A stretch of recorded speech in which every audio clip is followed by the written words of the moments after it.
Salut les jardiniers passionnés! Aujourd'hui, je suis dans un décor plutôt gris, plutôt jaune, orangé. Alors, ça ne trahit pas. On est vraiment rendu en automne. Donc, on parle aujourd'hui de protection hivernale. En fait, protection hivernale, c'est dans notre vocabulaire la joie. Ça peut être fermeture de terrain, fermeture de plate-bande, ce qui sonne pour vous.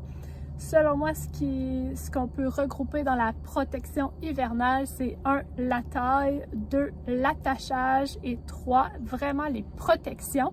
On va commencer notre discussion en parlant des tailles. Donc, les fameuses tailles, c'est souvent ça qui peut causer problème. Alors, un point, je vous dirais plutôt facile, là, on ne taille pas à l'automne les floraisons printanières. Donc, pensez à votre printemps. Pensez les floraisons au mois de mai, juin, jusqu'à fin juin. Si nous taillons cet automne, ce qu'on va faire, c'est qu'on va tout enlever les prochains bourgeons floraux. Donc, on pense à la spirée Vanout, on pense au lilas, on pense au Weigela, on pense au Forsythia, Magnolia, rhododendron, azalée, quoi d'autre? Est-ce que ma liste est exhaustive? Je pourrais compléter par écrit en octobre, en novembre, c'est non. Donc, finalement, qu'est-ce que je taille l'automne? Alors, c'est fort simple. Les hydrangées seront taillés l'automne. Ils sont encore beaux, nous sommes rendus fin octobre, ça me crève le cœur de les tailler, mais je trouve ça important de tailler les hydrangées, surtout paniculata comme ceux-là, à l'automne, parce que les tiges, les branches sont cassantes. Alors, avec le poids de l'hiver et de la fonte des neiges, le verglas, ça pourrait endommager mon arbuste. Donc, ce que je vais faire, je vais venir couper, théoriquement, c'est 8 à 10 pouces en dessous de la fleur. Toutefois, ici, vous pouvez voir derrière moi que la tige est très longue. C'est que moi, à la maison, je les rabats, je les coupe très courts. À peu près ici, on voit une ancienne taille. Donc, ce que ça va faire, les tiges vont être très longues, les fleurs très grosses. Si je le coupe toujours légèrement, contrairement au mien, l'arbuste va être plutôt compact, serré et garni de plein de moyennes fleurs. C'est un peu ça la différence. Vous faites ce que vous sentez quand vous êtes rendu là et l'hydrangée va bénéficier aussi d'un bon attachage. Qu'est-ce qu'on taille aussi l'automne? Ça va être, on peut tailler les physocarpes, on peut tailler les spirées japonica. Je vais aller vous montrer ça. À côté de moi, on a même encore des jolies fleurs, une spirée Anthony Wataha. On ne voit pas l'ampleur de la spirée, mais je peux vous dire que l'année dernière, je l'ai coupée du 2/3. Imaginez 2/3 de l'arbuste.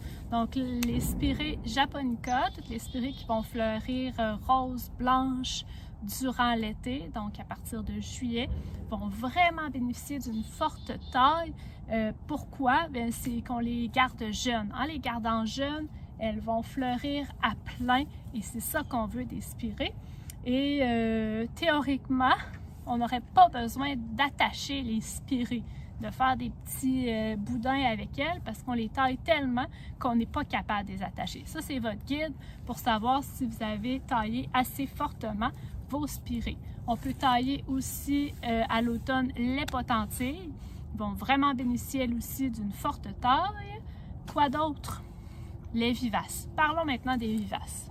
Littéralement, dans ma talle d'échinacées, alors les vivaces, elles sont herbacées, donc elles ne font pas de bois. Tout ça va disparaître au courant de l'hiver. Donc, vous avez 2 choix. Choix 1, de tout tailler vivace à ras-le-sol à l'automne. Ce que ça fait, c'est que ça fait le ménage. Si vous n'avez pas le temps au printemps de le faire, le ménage est déjà fait. Et si, par exemple, il y a eu des maladies, des insectes qui se sont logés dans vos vivaces au courant de l'été, alors on vient faire un autre ménage, on diminue les risques de propagation pour la saison suivante.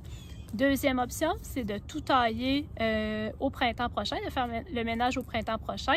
Les avantages que ça peut donner, c'est de laisser le couvert végétal sur votre sol, donc la neige va plus rester au sol dans vos vivaces et une meilleure protection hivernale.